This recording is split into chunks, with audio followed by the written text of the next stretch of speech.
कहानी की शुरुआत दक्षिण कोरिया के बुंडांग शहर से होती है। 샌드프레스 나온 건데 좀 जहां दो स्मगलर भाई चंगू और मंगू डर और घबराहट के साथ एक बड़े शिपिंग कंटेनर का दरवाजा खोलते हैं। दरअसल पैसों के लालच में ये दोनों हांगकांग से कुछ लोगों को गैर कानूनी तरीके से इसी कंटेनर में छिपाकर कोरिया लाए थे। जैसे ही वे कंटेनर का भारी दरवाजा खोलते हैं, अंदर से सड़ी हुई लाशों और खून जैसी तेज बदबू बाहर फैल जाती है। उन्हें समझ ही नहीं आता कि आखिर अंदर ऐसा क्या हुआ। दोनों आवाज लगाकर पूछते हैं, कोई है क्या?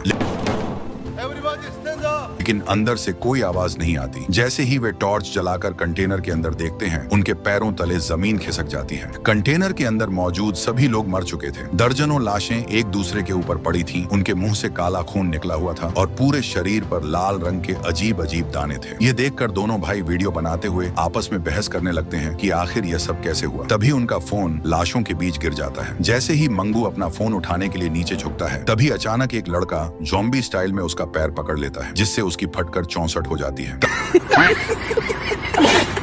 तभी उन्हें पता चलता है कि उस लड़के का नाम मोनसाई है और उन सभी लाशों के बीच सिर्फ वही जिंदा बचा है। दोनों उसे घसीटकर बाहर लाते हैं और मारते पीटते हुए पूछते हैं कि आखिर कंटेनर के अंदर क्या हुआ था।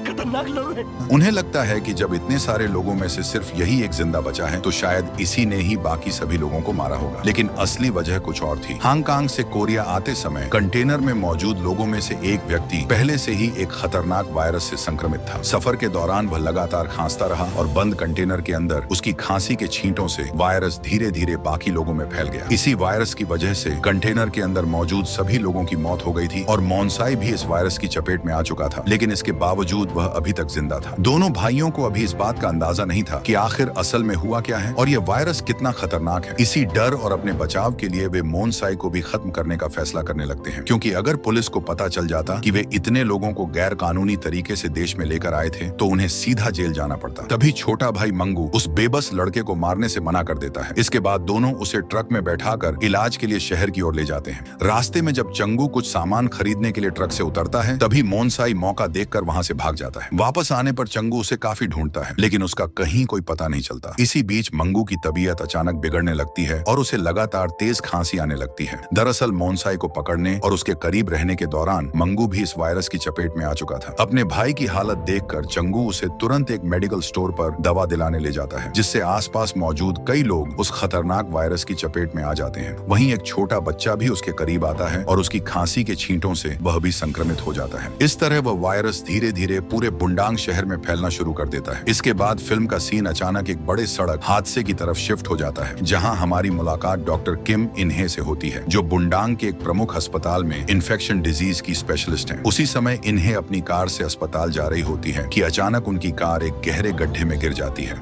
और वह कार के अंदर फंस जाती है। वह बुरी तरह मदद के लिए चीखने लगती है। तभी वहां फायर ब्रिगेड की टीम पहुंचती है, जिसमें हमारा हीरो जीगू भी होता है। जीगू एक ईमानदार और बहादुर फायर फाइटर है। वह अपनी टीम के साथ तुरंत रेस्क्यू ऑपरेशन शुरू करता है और किसी तरह इन्हे को सुरक्षित बाहर निकाल लेता है। जीगू को इन्हे पहली नजर में ही पसंद आ जाती है, लेकिन हादसे की घबराहट में इन्हे अपना बैग, जिसमें उनके बेहद महत्वपूर्ण रिसर्च पेपर थे, गाड़ी के अंदर ही छोड़कर वहां से चली जाती है। अगले दिन इन्हे जीगू को कॉल करके उसी जगह बुलाती है और बताती है कि उनका बैग अभी भी गाड़ी के अंदर फंसा हुआ है। जीगू पहले मना कर देता है, क्योंकि यह कंपनी की पॉलिसी के खिलाफ था, लेकिन बाद में अपने एक साथी की मदद से नीचे उतरकर वह बैग बाहर निकाल लाता है। उसका साथी इस पूरे काम में उसका मजाक भी उड़ाता है। जैसे ही जीगू बैग लेकर ऊपर आता है, बैग के अंदर रखा फोन बजने लगता है और वह कॉल उठा लेता है। कॉल किसी और की नहीं, बल्कि इन्हे की बेटी मीरू की होती है। तभी जीगू को पता चलता है कि इन्हे एक सिंगल मदर है और उनकी एक बेटी भी है। इसके बाद वह मीरू के स्कूल जाकर उसे बैग वापस कर देता है। मीरू शुरुआत में किसी अजनबी से बात करने से मना करती है, लेकिन जीगू की मासूमियत और अच्छे स्वभाव को देखकर उससे दोस्ती कर लेती है। वह जीगू को बताती है कि जब उसकी माँ काम में बिजी होती है, तब वह उसे फोन नहीं करती। ये सुनकर जीगू उसे अपना कॉन्टैक्ट कार्ड देता है और मुस्कुराते हुए कहता है, जब भी तुम्हें अकेलापन महसूस हो, मुझे कॉल कर लेना। इसके बाद जीगू वहां से वापस निकल जाता है। वापस जाते समय उसकी नजर सड़क किनारे खड़ी एक बस पर पड़ती है, जहां एक आदमी बुरी तरह खांस रहा होता है। इसका मतलब था कि वायरस अब धीरे धीरे पूरे शहर में फैल रहा था। उधर जब इन्हें घर पहुंचती हैं, तो मीरू उन्हें उनका बैग वापस देती है। अपना बैग देखकर इन्हें बहुत खुश हो जाती है। वह प्यार से मीरू को किस करती है और उससे पूछती है, ये बैग तुम्हें किसने दिया? तब मीरू बताती है कि एक अंकल उसे यह बैग देकर गए थे। इतना सुनते ही इन्हें समझ जाती हैं कि वह अंकल कोई और नहीं बल्कि वही फायर फाइटर कांग जीगू था।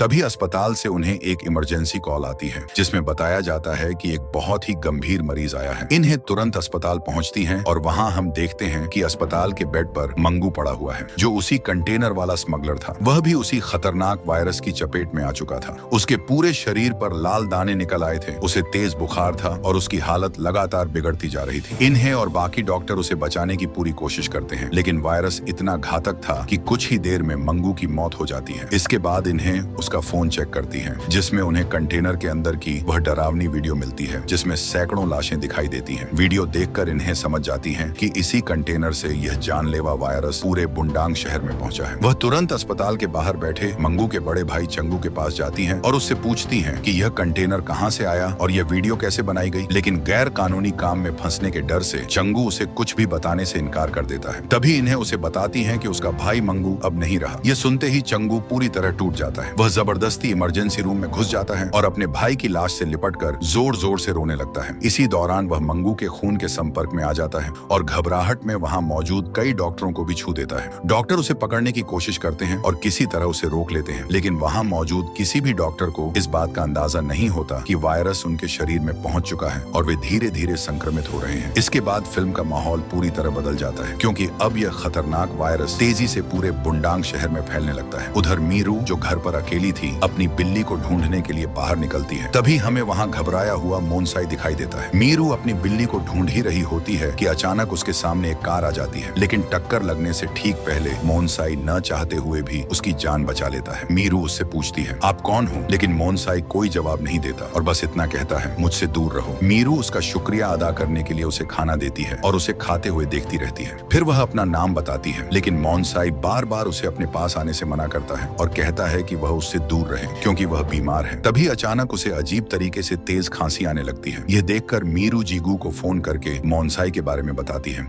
जब जीगू वहां पहुंचता है तब तक मोनसाई वहां से जा चुका होता है। अगले ही दिन सुबह शहर की स्थिति पूरी तरह बेकाबू हो जाती है। लोग सड़कों पर अचानक गिरने लगते हैं, खून की उल्टियां करते हुए मर रहे होते हैं। एक पेट्रोल पंप पर जोरदार धमाका हो जाता है, कई गाड़ियां आपस में टकरा जाती हैं और हर तरफ भगदड़ मच जाती है। इसी दौरान जीगू मीरू को लेकर एक शॉपिंग मॉल जाता है। वहां दोनों खूब एंजॉय करते हैं, साथ में खाना खाते हैं। कुछ देर बाद मीरू सो जाती है। जीगू उसे गोद में उठाकर घर जाने ही वाला होता है कि तभी मॉल में लोग अचानक खांसते हुए और खून की उल्टियां करते हुए एक एक करके गिरने लगते हैं। चारों तरफ अफरा तफरी मच जाती है। तभी जीगू की नजर एक महिला पर पड़ती है जो गिरने ही वाली होती है। वह तुरंत मीरू को पास की एक टेबल पर लिटाता है और दौड़कर उस महिला को गिरने से पहले ही बचा लेता है। उधर डॉक्टर इन्हें और उनकी टीम को आखिरकार पता चल जाता है कि यह कोई सामान्य वायरस नहीं बल्कि H5N1 है जो साल 2003 में चीन में पक्षियों में पाया गया था। लेकिन अब यह म्यूटेट होकर इंसानों में फैल गया है और संक्रमित होने के सिर्फ 36 घंटों के अंदर इंसान की मौत हो जाती है। यानी इस वायरस की मृत्यु दर 100% थी। डॉक्टर तुरंत सरकार को इस खतरे के बारे में बताते हैं लेकिन अधिकारी इस मामले को गंभीरता से नहीं लेते क्योंकि वे शहर को बंद करने का फैसला नहीं करना चाहते थे। लेकिन जब हालात इतने बदतर हो जाते हैं कि अस्पताल भी मरीजों को संभालने की स्थिति में नहीं रहते तब सरकार को मजबूर होकर हस्तक्षेप करना पड़ता है। अधिकारियों की एक इमरजेंसी मीटिंग होती है जिसमें मेयर कहता है कि हमें शहर के सभी लोगों को एक कैंप में इकट्ठा करना चाहिए। लेकिन सीनियर डॉक्टर इसका विरोध करते हुए कहते हैं कि अगर सभी लोगों को एक साथ रखा गया तो जो लोग संक्रमित नहीं हैं वे भी संक्रमित हो जाएंगे। इसके बावजूद सरकार पूरे बुंडांग शहर को पूरी तरह सील करने का फैसला कर लेती है। सेना को शहर के चारों तरफ तैनात कर दिया जाता है और किसी भी व्यक्ति के बाहर निकलने की कोशिश करने पर गोली मारने के आदेश दे दिए जाते हैं। वहीं दूसरी तरफ जांच टीम को उस शिपिंग कंटेनर का पता चल जाता है। वे कंटेनर को खोलते हैं, उसमें मौजूद सभी लाशों को बाहर निकालते हैं और पूरे कंटेनर को सैनिटाइज करके जला देते हैं ताकि वायरस पूरी तरह खत्म हो जाए। लेकिन कंटेनर को जलाते समय वहां मौजूद चूहों का एक झुंड भागकर पूरे शहर में फैल जाता है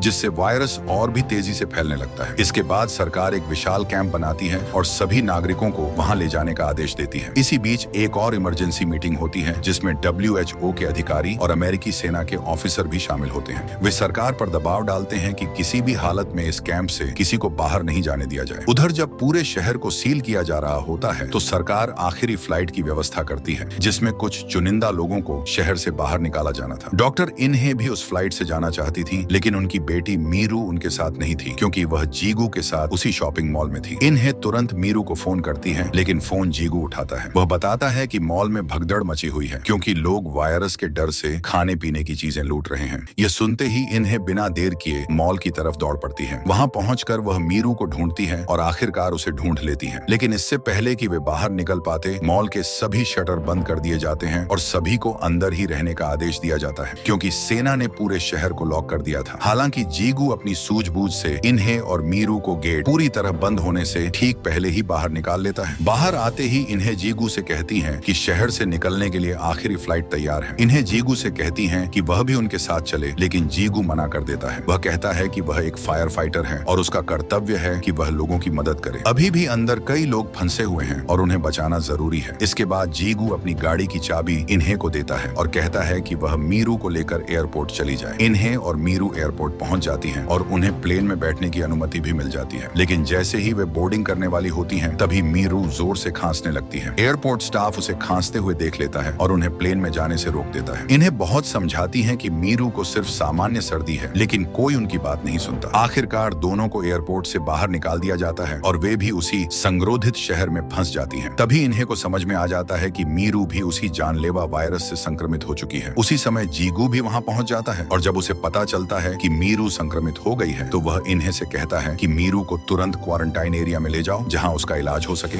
लेकिन इन्हें साफ मना कर देती है। इन्हें जीगू से कहती हैं कि मैं मीरू को खुद से दूर नहीं कर सकती। मैं उसे हमेशा मास्क पहनाकर रखूंगी और किसी को भी उसके संपर्क में नहीं आने दूंगी। मैं खुद अपनी बेटी का ध्यान रखूंगी। इसके बाद इन्हें मीरू को एक सुरक्षित जगह पर ले जाती है ताकि किसी को उसके संक्रमित होने का पता न चले। इसी बीच आर्मी और पुलिस सभी नागरिकों को उनके घरों से निकालकर एक बड़े स्टेडियम में बनाए गए अस्थायी कैंप में ले जाना शुरू कर देती है, जहां सभी का मेडिकल टेस्ट किया जाता है। कैंप में बहुत भीड़ होती है और संक्रमित और गैर संक्रमित लोगों को अलग करने की कोई सही व्यवस्था नहीं होती, जिससे वायरस और भी तेजी से फैलने लगता है। टेस्टिंग के दौरान लोगों को कपड़े उतारकर लाइन में खड़ा किया जाता है और उनकी गर्दन पर लाल दाने चेक किए जाते हैं। इन्हें भी मीरू को लेकर वहां पहुंचती हैं, लेकिन वह मीरू के लक्षण सबसे छिपा लेती है, क्योंकि अगर आर्मी को पता चल गया कि उसकी बेटी संक्रमित है तो उसे उससे अलग कर दिया जाएगा। इसलिए वह मीरू को क्वारंटाइन एरिया के अंदर छिपा देती है ताकि कोई उसे ढूंढ न सके। वह अपनी बेटी को हर समय मास्क पहनाकर रखती है और किसी को भी उसके करीब नहीं आने देती ताकि वायरस किसी और तक न पहुंचे। इसी बीच कैंप की जांच के दौरान आर्मी को मोनसाई मिल जाता है, जो उसी कंटेनर से जिंदा बचा हुआ इकलौता लड़का था। जब डॉक्टर उसकी जांच करते हैं तो उन्हें पता चलता है कि उसके शरीर में पहले से ही इस वायरस के खिलाफ एंटीबॉडीज बन चुकी हैं। डॉक्टरों को उम्मीद होती है कि अगर मोनसाई के खून से एक सीरम तैयार कर लिया जाए तो शायद इस जानलेवा वायरस का इलाज मिल सकता है। इसलिए डॉक्टर इन्हें को भी उस रिसर्च टीम में शामिल कर लिया जाता है। वह मोनासाई के खून पर रिसर्च शुरू करती हैं और कुछ ही समय में एक सीरम बनाने में कामयाब हो जाती हैं। सीरम बनने के बाद सभी डॉक्टर बहुत खुश हो जाते हैं और उन्हें लगता है कि अब सब ठीक हो जाएगा। लेकिन ये सीरम अभी टेस्टिंग के स्टेज में था, इसलिए इसे सीधे किसी इंसान को नहीं दिया जा सकता था, क्योंकि इसके साइड इफेक्ट्स हो सकते थे। दूसरी तरफ मीरू की हालत लगातार खराब होती जा रही होती है। वह बार बार बेहोश हो रही होती है। उसके पूरे शरीर पर लाल दाने उभर आते हैं और उसे तेज बुखार होता है। अपनी बेटी को बचाने के लिए इन्हें एक बड़ा फैसला लेती है। वह छिपकर उस प्रयोगात्मक सीरम को लेती है जो मोनसाई के रक्त से बनाया गया था और बिना किसी की अनुमति के मीरू को इंजेक्ट कर देती है। तभी एक आर्मी का जवान उन्हें चोरी छिपे सीरम लगाते हुए देख लेता है। वह तुरंत इसकी जानकारी देता है। कुछ ही देर बाद मीरू बेहोश हो जाती है और उसका शरीर ठंडा पड़ने लगता है। तभी आर्मी के जवान वहां पहुंच जाते हैं और मीरू को बेहोश देखकर समझ लेते हैं कि वह मर चुकी है। उन्हें नहीं पता होता कि उसके शरीर में सीरम काम करना शुरू कर चुका है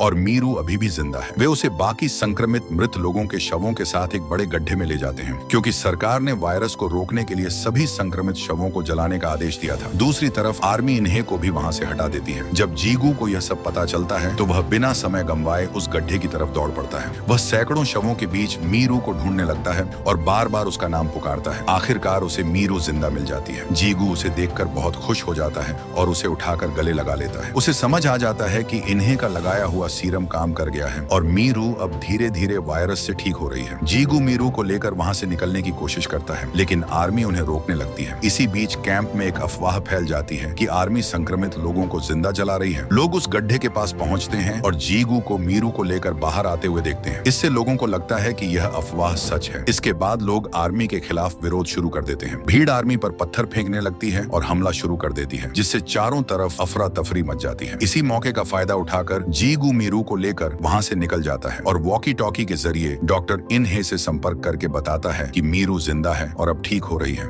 यह सुनकर इन्हे को बहुत राहत मिलती है। इसके बाद फिल्म में एक भावुक सीन आता है जहां एक सोल्जर अपनी मां को ढूंढते हुए उसे पा लेता है, लेकिन उसकी माँ भी वायरस से संक्रमित हो चुकी होती है। सोल्जर जानता है कि अभी इस वायरस का कोई इलाज नहीं है, फिर भी वह अपनी माँ को गले लगा लेता है। यह देखकर लोग उसे रोकने लगते हैं, लेकिन उसकी माँ रोते हुए कहती है कि मेरे बेटे को मत मारो, उसकी कोई गलती नहीं है। दूसरी तरफ डॉक्टर इनहे और बाकी वैज्ञानिक मोन्साई को सुरक्षित जगह ले जाने की कोशिश करते हैं, लेकिन रास्ते में कुछ लोग उन पर हमला कर देते हैं। उन्हें लगता है कि मोन्साई ही इस वायरस की वजह है, इसलिए वे उसे गाड़ी से बाहर निकाल लेते हैं और उस पर हमला कर देते हैं। इस हमले में मोन्साई की मौत हो जाती है। इसके साथ ही वह एकमात्र इंसान भी खत्म हो जाता है जिसके रक्त से वैक्सीन बनाई जा सकती थी। अब डॉक्टर इनहे और बाकी वैज्ञानिक पूरी तरह निराश हो जाते हैं, क्योंकि उन्हें लगता है कि अब कोई उम्मीद नहीं बची है। लेकिन तभी इन्हें को याद आता है कि उसने अपनी बेटी मीरू को मोन्साई का सीरम लगाया था और अब उसके शरीर में भी वायरस के खिलाफ एंटीबॉडीज बन चुकी हैं। इसका मतलब था कि अब मीरू के रक्त से भी वैक्सीन बनाई जा सकती है। ये खबर सरकार तक पहुंचती है और राष्ट्रपति तुरंत मीरू को सुरक्षित बाहर लाने और उसके रक्त से वैक्सीन बनाने का आदेश देते हैं। लेकिन अमेरिकी आर्मी और WHO के अधिकारी इसका विरोध करते हैं। उनका कहना होता है कि अगर एक भी संक्रमित व्यक्ति शहर से बाहर निकला तो वायरस को रोकने के लिए पूरे शहर को मिसाइल से खत्म करना पड़ेगा। यह सुनकर राष्ट्रपति गुस्सा हो जाते हैं और कहते हैं कि अगर उनके किसी भी नागरिक को नुकसान पहुंचा तो वह इसकी जिम्मेदारी नहीं लेंगे। इसी बीच जीगू मीरू को लेकर भीड़ के बीच पहुंच जाता है। तभी डॉक्टर इन्हे की नजर अपनी बेटी पर पड़ती है। माँ और बेटी एक दूसरे को देखते हैं और एक दूसरे की तरफ दौड़ने लगती हैं। लेकिन तभी आर्मी गोली चलाना शुरू कर देती है, क्योंकि उन्हें आदेश होता है कि किसी को भी संगरोध लाइन पार नहीं करने देनी है। एक गोली इन्हे के कंधे पर लग जाती है और वह नीचे गिर जाती है। यह देखकर मीरू अपनी माँ के सामने खड़ी हो जाती है और मासूम आवाज में कहती है, प्लीज मेरी माँ को गोली मत मारो, वह एक डॉक्टर है, वह लोगों को बचाती है। यह देखकर सभी सैनिक रुक जाते हैं। एक छोटी बच्ची अपनी माँ को बचाने के लिए गोलियों के सामने खड़ी हो जाती है। यह देखकर भीड़ में मौजूद सभी लोग भावुक हो जाते हैं और एक एक करके माँ बेटी के चारों तरफ खड़े होकर उन्हें बचाने लगते हैं। यह सब देखकर राष्ट्रपति भी भावुक हो जाते हैं और आर्मी को गोलीबारी रोकने का आदेश देते हैं। वह कहते हैं कि वह खुद इसकी जिम्मेदारी लेंगे और मीरू के रक्त से वैक्सीन बनाकर लोगों को बचाया जाएगा। इसके बाद मीरू को सुरक्षित एक एम्बुलेंस में ले जाया जाता है। जाते समय जीगू मीरू से कहता है कि अगर तुम बीमार लोगों की मदद करोगी तो भगवान तुम्हारी मदद करेंगे, तुम घबराना मत। कुछ दिनों बाद मीरू के रक्त से वैक्सीन तैयार हो जाती है और पूरे बुंडांग शहर में उसका इस्तेमाल शुरू हो जाता है। धीरे धीरे सभी संक्रमित लोग ठीक होने लगते हैं और शहर में फिर से सामान्य स्थिति लौट आती है। फिल्म के अंत में हम डॉक्टर इन्हे, जीगू और मीरू को एक साथ देखते हैं, जहां वे एक परिवार की तरह खुशी खुशी अपनी नई जिंदगी की शुरुआत करते हैं। आखिरकार इतने मुश्किल हालातों के बाद उनकी जिंदगी में फिर से खुशियां लौट आती हैं। और दोस्तों, यहीं पर यह फिल्म खत्म हो जाती है। अगर आपको यह वीडियो अच्छी लगी हो तो हमारे चैनल को सब्सक्राइब और वीडियो को लाइक जरूर कीजिएगा।